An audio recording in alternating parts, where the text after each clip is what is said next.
I hope it's visible to everybody. So yesterday we saw little bit overview of this software known as Code Composer Studio. I will explain little bit in a slow run so that everybody will again have a clutch of what we are going through. So first we saw there is one option in file which is new. In this new file we can create any of the different CCS project, such as if you want to create new CCS project, you can go on this button, you click on this button, and after that this kind of window will open to you. After opening of this window, you can select your target device from here. So target device we are seeing here is F28379D family Delphino. So we'll go for that one. Then after that, we'll select our board number, which is TMS320 F28379D. For any probe, what we are going to use is XDS 100 version 2. Okay, so this probe we are using. So for that, we have to click on this one, and then we have to verify. After verify connection, it will run this particular thing, and it will see whether your board is properly connected or not. So we have to wait for some time.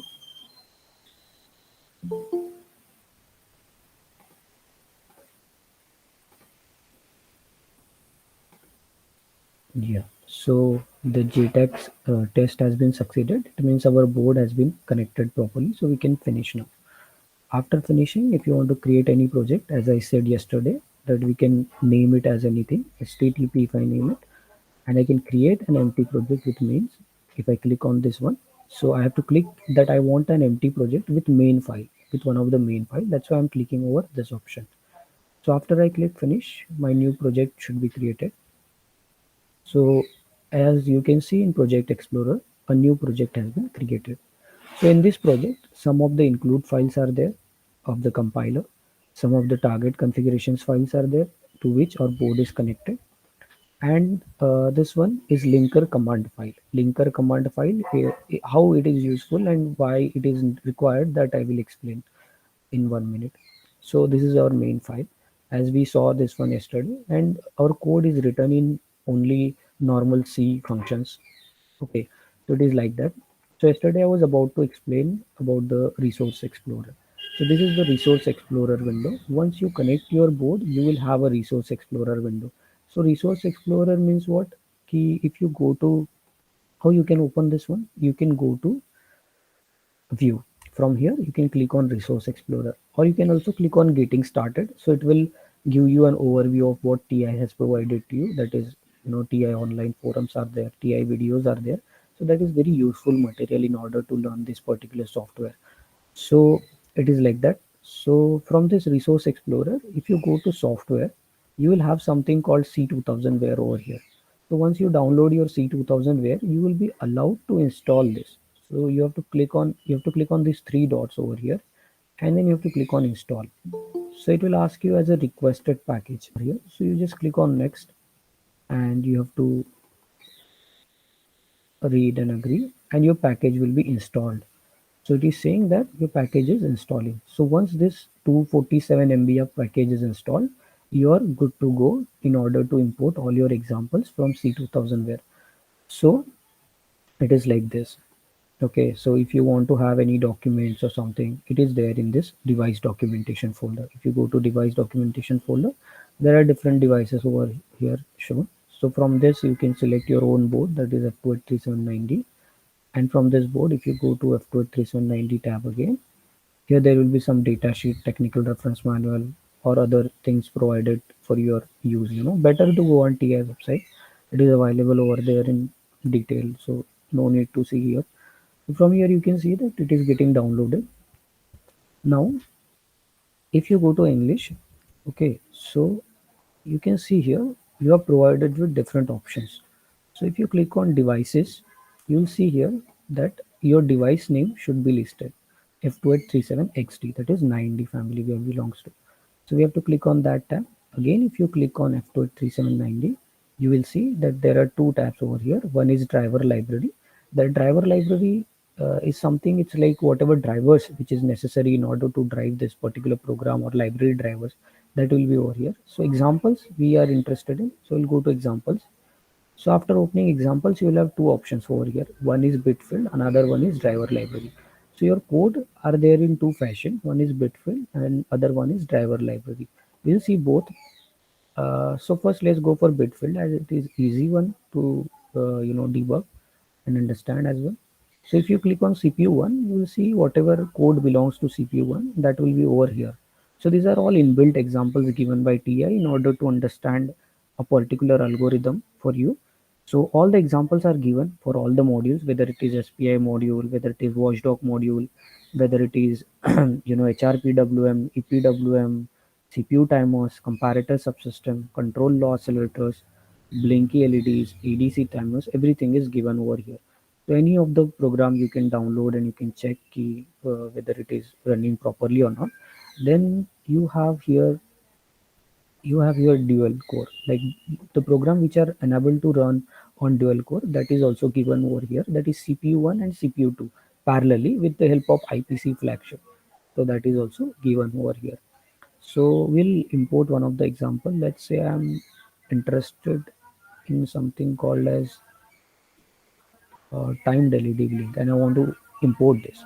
So I will just click on these three lines and I'll click on import. Before that, I need to make sure whether my software is downloaded or not. It is downloading, so I have to wait for 5 more minutes. So this was the overview. Uh, and rest of the things that I told you yesterday, that registers, expressions, and variables, these three are important. These variables will tell you what is the, like in runtime, what is the value of any particular register. Okay, the console window is over here if any problem is related, if any happens to your algorithm like that. Okay, and your main file, and as we saw yesterday, this is the debug button, like build button. If you want to dump your code onto the hardware, first you have to build your code. After that, you have to debug as a code composer debug section. Tushar, can you go Yes. slow a little bit? Yeah, yeah. Which portion I made it fast? So could you please repeat once? That debug, and you can say Yeah, yeah. so low Okay, bit okay. over Yeah, there. yeah. So if you want to run your code, there are two main buttons for running your code. One is build and another one is debug. So if you want to build your code onto the hardware, you have to click on this button. So your code will be built. After that, in order to debug it, you have to use this one. Okay, so now our product is installed and it is asking me to install this particular thing. So I will just follow their command and I will install it. Basically, what you have to understand is just these two buttons are useful in order to run your code. And as you saw how to create new project and all. Is it okay? So Yeah, Tushar, yeah, okay. fine.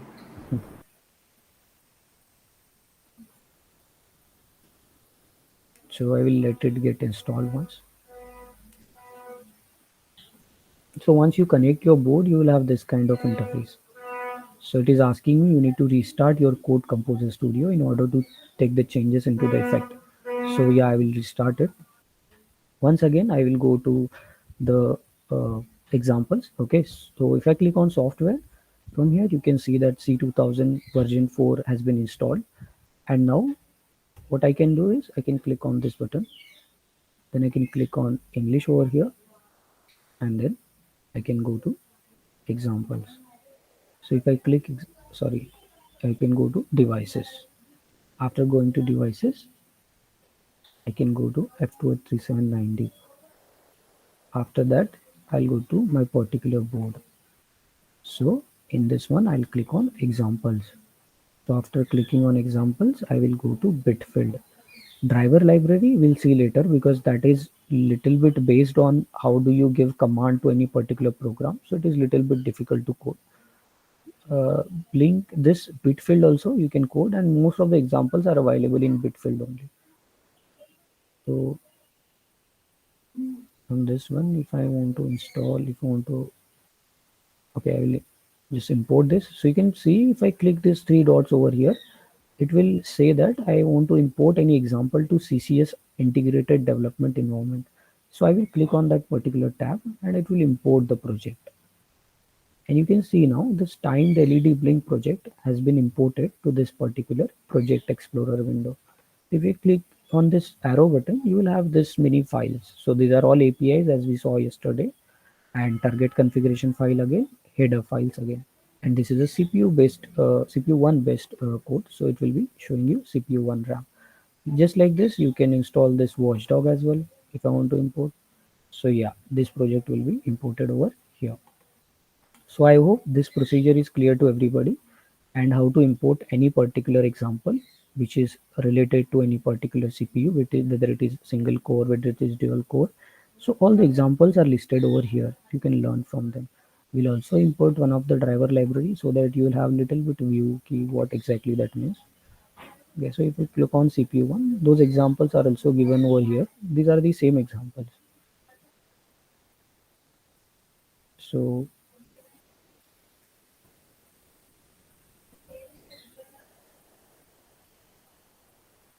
I guess that LED example is not over here. We can example this GPIO setup. Yeah. So this GPIO is imported over here. So this was the overview of that particular thing. Okay. And I'll go to my main project now. So this was about the software details. So before running any project, as we saw yesterday, this will be our main file. So if we open this main file, if you double click on this, we can open this main file. Now into this software, if you right click, okay, you can click on add files. If you click on add files, it will directly go to any of your window where your files are saved, and you can see I have saved C file as in a text folder.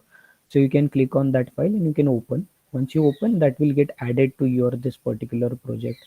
Another option to do that is uh,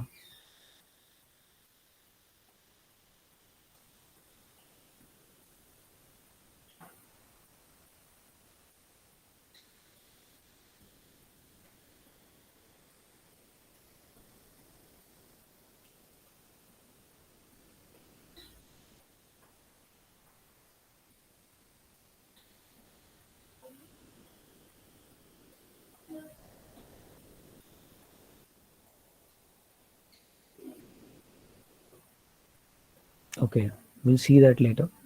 So this is about today's example. Okay, timed LED blink. We'll see what does this exactly the code every each and every line means. But before understanding this code, and before writing this code, before making one complete file, we have to go through certain things.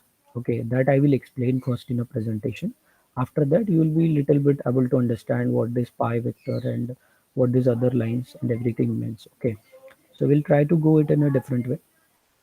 Since this is a new installed version of Code Composer Studio, so certain options will be little bit different over here. Okay, so I was looking for one of the option. Let me check if it is possible.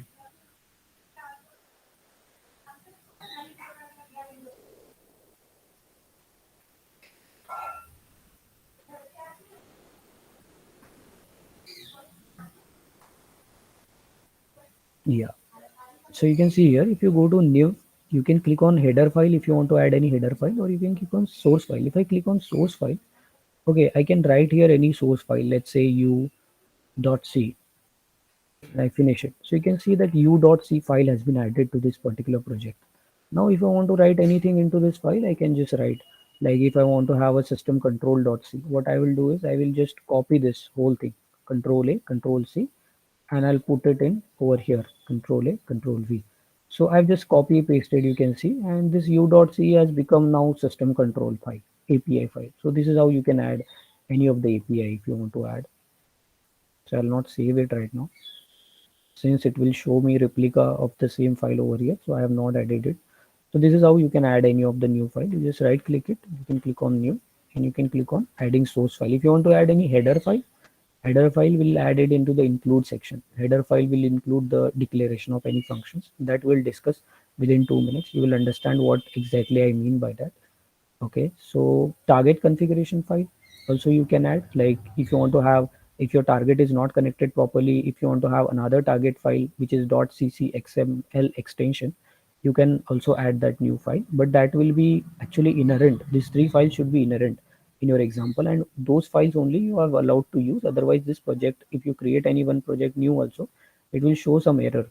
Like in this one, you can see target configuration file is already there. You don't have to do anything with this.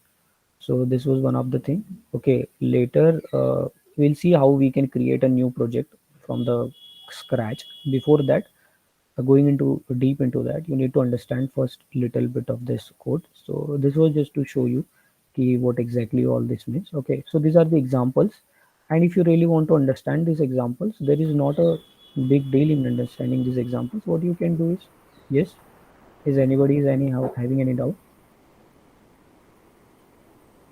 I think somebody's mic is open. So if anybody has any doubt, please. So Yeah, so yeah, I you gave want one to by say mistake. something? I Okay, gave one okay. by mistake. Okay, okay, fine. If you want to understand anything into this example, you just have to read first few lines of this examples. Okay, TI will make sure that you will understand these examples pretty well in this 3 4 lines. If it is not understandable to you, you have a online resource where you can go to TI E2E forum where you can post your doubt, and TI engineers will actually help you whenever, like within 24 hours if possible. But they will first ask you to read and go through the technical reference manual before going through any examples, because answering everybody is not, suitable for them. So but if you have any doubt and you have well understood the manual and you have any doubt in coding, you can post your doubt on TI E2E forum. Okay, so this was about it. Rest of the thing what I want to tell you is, I hope this presentation is visible to you all. Yes, sir. Okay, so before going into the this, what I want to show you is ki, how do we create any software into any program? We look for an extension file which is named as .exe, which is a .executable file. So for any computer, in order to understand your language, you have to write some set of instructions which will be get converted into this 0 1 binary format, and that will be, recognizable by your computer, and your computer will execute this particular instruction in the form of 0 1. So let's say if you have to write certain logic into this 0 1 format, you cannot write it. It will be very difficult for you. So in order to avoid that thing, for making it user friendly, we write it in a .c file. So whatever function, whatever program we write it in a .c file, and then this whole procedure is, adopted in order to convert that particular C file into a .executable file. So I've taken this snap from one of the YouTube video. So you can see here, there's a preprocessor over here. What this preprocessor is doing is, let's say you have a header file here, hash include stdio.h, that is standard input output. One more header is there, conio.h, that is console input output. So that stdio.h is a header file. What actually header file does, that we'll see in a minute.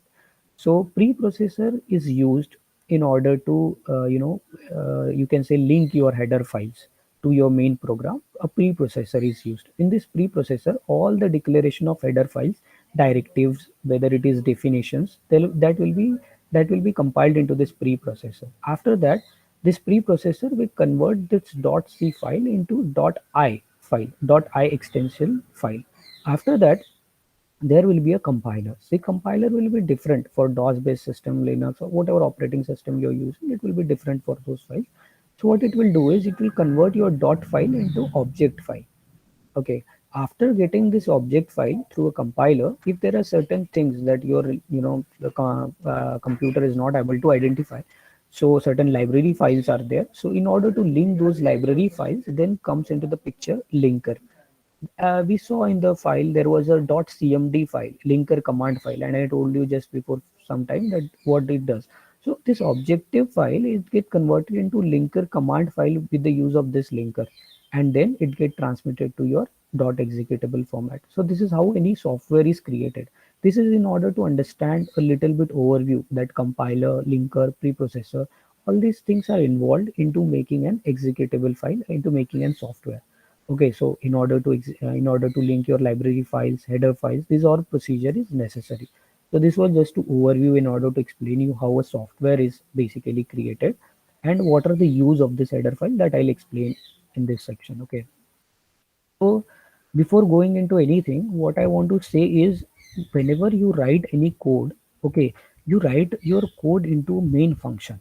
You can see there is a main function over here in this slide. Don't get confused at a time. Okay, I will explain one by one what it actually does. Okay, so you can see this is a main file. So in this main file, you have written certain set of instruction that your program is about to execute and you are about to get any output. Now, why this another function is there in which certain program is written? That is because if you try to write your whole program into your main, what will happen is your program will consume lots of memory.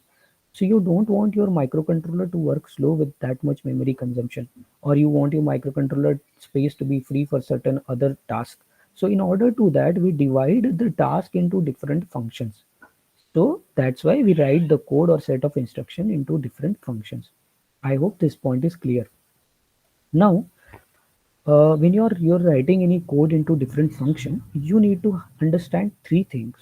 That for writing any function, okay, what is a function basically, that I will explain first. You can see here there is one line of code over here, that is clear screen.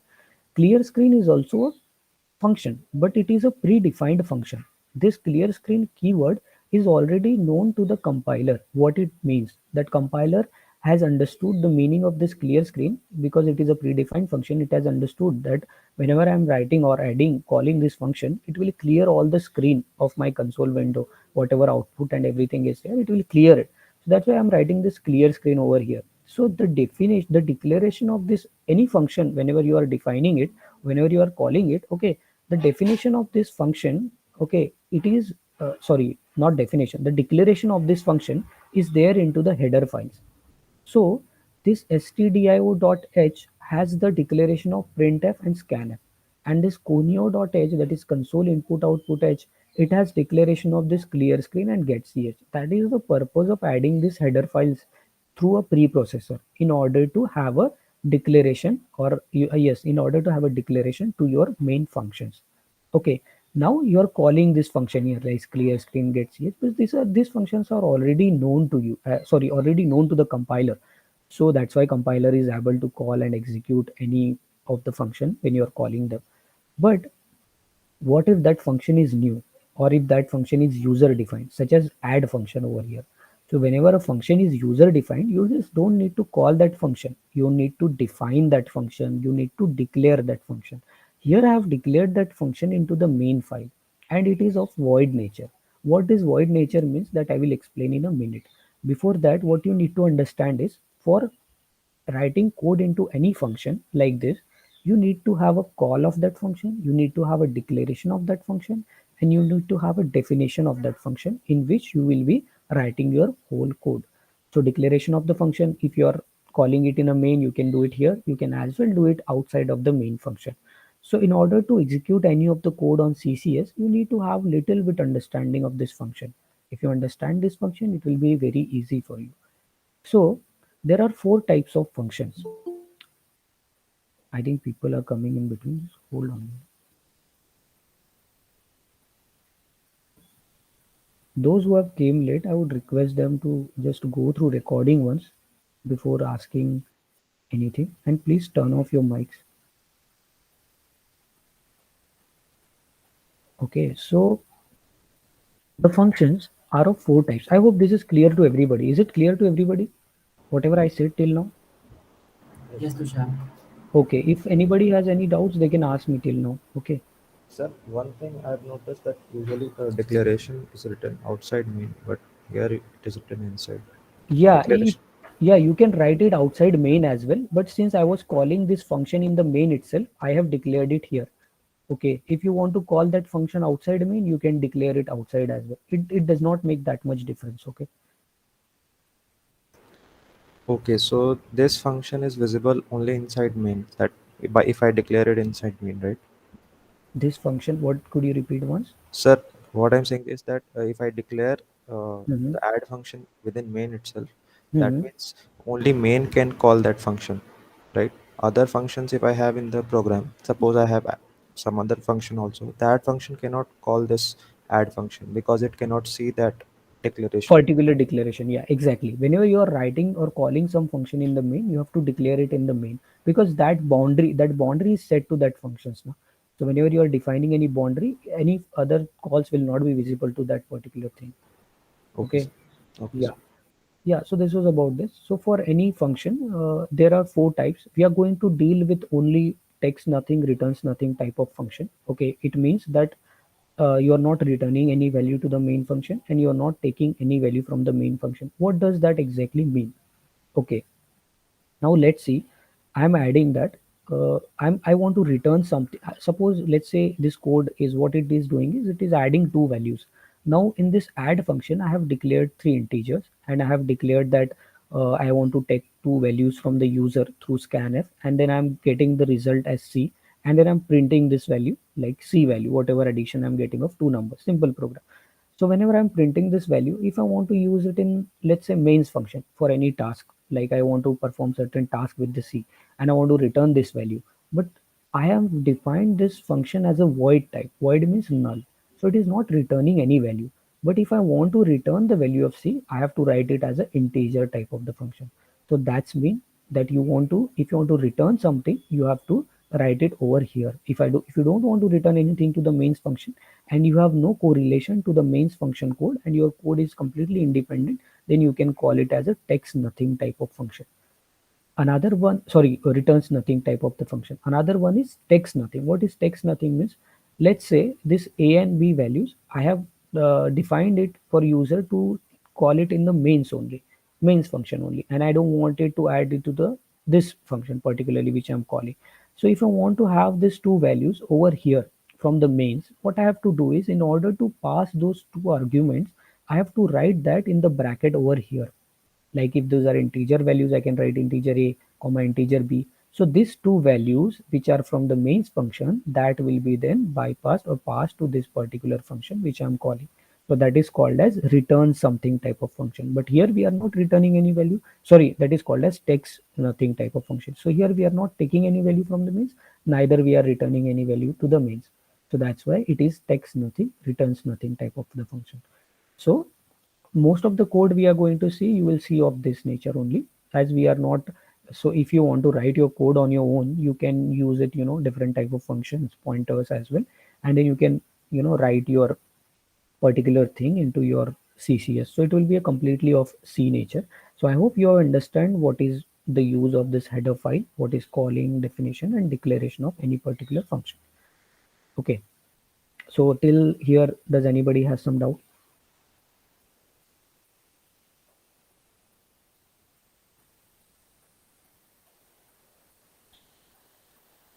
Okay, I think no doubts. So this slide will show you text somethings and returns nothing type of the function. So you can see returns nothing, as I said before, when function is not returning anything, the type will be of void only. And if it is returning any value, it will be integer. So it is not returning anything. So it is void only. But here you can see in this example, from user, I have taken two values x and y, and I have called add function, which will add these two values x and y, but I have to pass this x and y value to main function where I am not taking any values for a and b. So I will pass those x and y values as a and b. So automatically that x and y values will be taken as a and b as a formal argument. So these are the actual arguments. So it's like your actual argument, in the sense you have defined these values x and y which are taken from the users. So these are the call by values. So these are called as actual arguments taken from the user, and these are the formal arguments which are repeated in order to replace those actual arguments. So it is a text something type of file which is taking something from your main function, and then you are performing operation onto this particular values into your add function which you have called.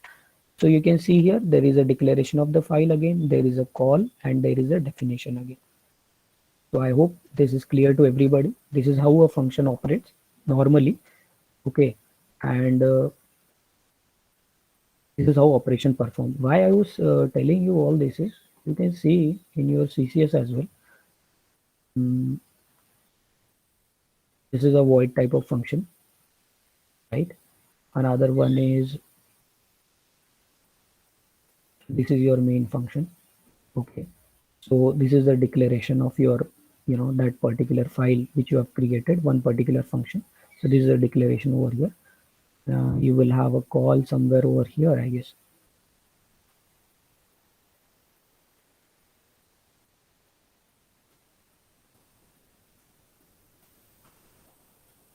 Yeah, this is the call to an interrupt. So I just wanted to say that this particular function, okay, it can have a definition, call, and declaration as well. Okay, so this was about the functions.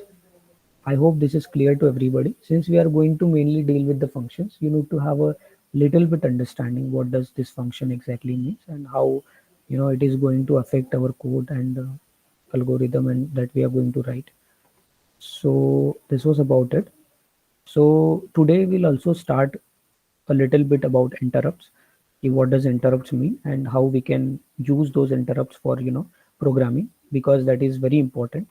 So before having that session, I would like you to ask you if you have any doubts, you can tell me now, because the interrupt is a quite big session. So it will take some time for you to understand interrupt as well. So till here, if anybody has some doubts, they can ask me.